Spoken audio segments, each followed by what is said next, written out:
Bonjour, mon nom c'est Simon et je vais vous parler de l'ajout automatique des membres. L'ajout automatique des membres, c'est quoi? C'est un outil qui permet de prendre des joueurs de groupe ou d'équipe et de les ajouter à de nouveaux groupes ou de nouvelles équipes de façon très rapide et configurable.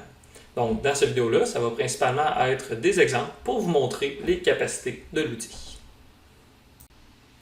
Donc, premier exemple, on est dans le M11 et on veut créer 5 groupes de mise en forme à partir d'un groupe M11 complet qui contient l'ensemble des athlètes. Donc pour ce faire, on va commencer par utiliser l'ajout des membres automatique. Donc on démarre. Qu'est-ce qu'on va ajouter à nos groupes? C'est des joueurs. Ensuite, dans quel groupe ils seront ajoutés? On va sélectionner nos 5 groupes de mise en forme. Ensuite, d'où proviennent les athlètes? Ils vont provenir d'un groupe. Et ça va être le groupe M11 complet qui contient les 29 athlètes.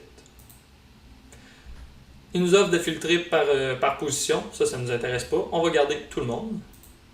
Même chose pour la quantité, on pourrait spécifier différentes quantités, mais nous, on veut garder, encore une fois, tout le monde. Donc, dans quel ordre? On peut choisir alphabétique. Et on va choisir l'option remplir un heure. Ça veut dire qu'une équipe va recevoir les premières lettres de l'alphabet et jusqu'à la dernière équipe qui va recevoir les dernières lettres de l'alphabet. On peut aussi déterminer qui va recevoir les joueurs en A, donc on pourrait y aller avec les jaunes pour les premiers et les verts pour les derniers. On peut voir la distribution en train de s'effectuer. Et on peut constater que les joueurs en B étaient dans les jaunes et les verts ont reçu les joueurs jusqu'à la lettre V. Donc ça a bien fonctionné. Et on peut aussi filtrer pour être sûr que la distribution nous convient selon les positions pour voir si tout est bien équilibré. À ce moment-ci, on peut encore faire des ajustements en changeant des joueurs d'équipe. Et jusqu'à présent, il n'y a absolument rien qui est sauvegardé. Donc on peut toujours annuler et recommencer le tout, choisir de nouvelles options, s'amuser avec l'outil pour voir les différentes possibilités. Mais si on est content de ce qu'on voit, on peut faire sauvegarder.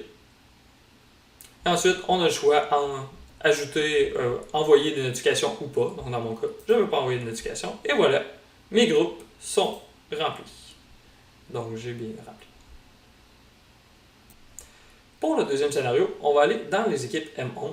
Donc, le camp de sélection est terminé, les athlètes sont évalués, et maintenant, on veut ajouter des joueurs à nos 3 équipes de A. Pour ce faire, on va utiliser l'outil. Donc, on démarre. Qui on va ajouter? C'est des joueurs. À quelles équipes? On va sélectionner nos 3 équipes de M11A qu'on veut remplir. À partir de où? Des groupes. On va choisir notre groupe qui est notre bassin de joueurs M11.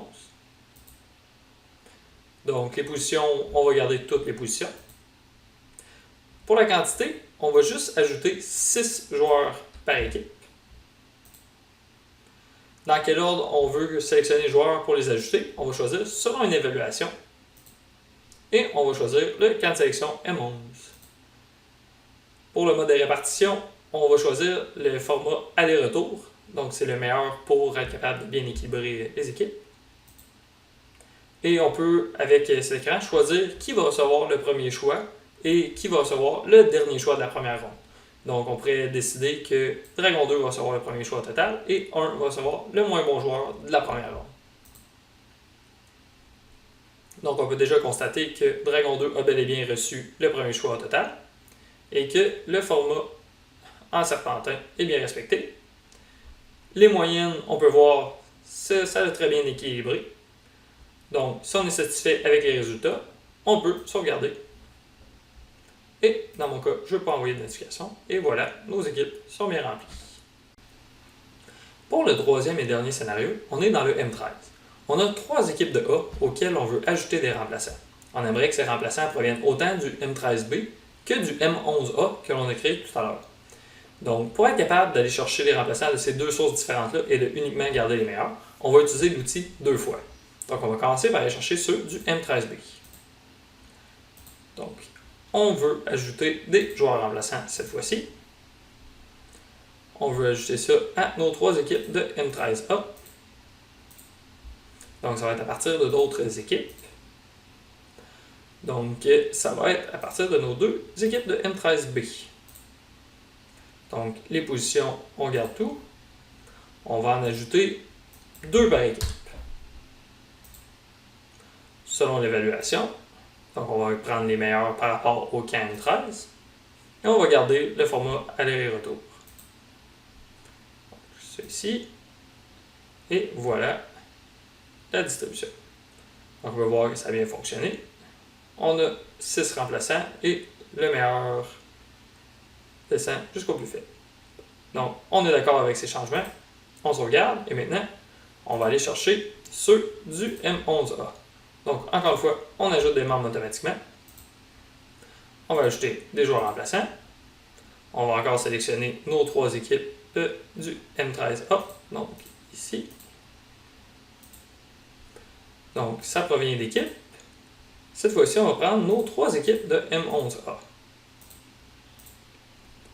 On ne filtrera pas ces positions. Et cette fois-ci, on veut dire que la quantité voulue par équipe inclut les athlètes déjà présents. Donc, si on veut au total 4 remplaçants par équipe, bien, il va prendre en compte les remplaçants qui sont déjà présents dans les équipes et il va juste compléter. Donc, on va essayer ça. Encore une fois, selon une évaluation, selon le camp de sélection M11, la formule aller-retour.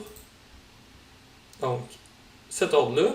Tout à l'heure, le meilleur remplaçant avait été reçu par l'équipe 1, mais là, on va inverser ça. On va dire que le meilleur va être par l'équipe 3 et le moins bon de la première ronde sera à l'équipe 1. On peut voir la distribution.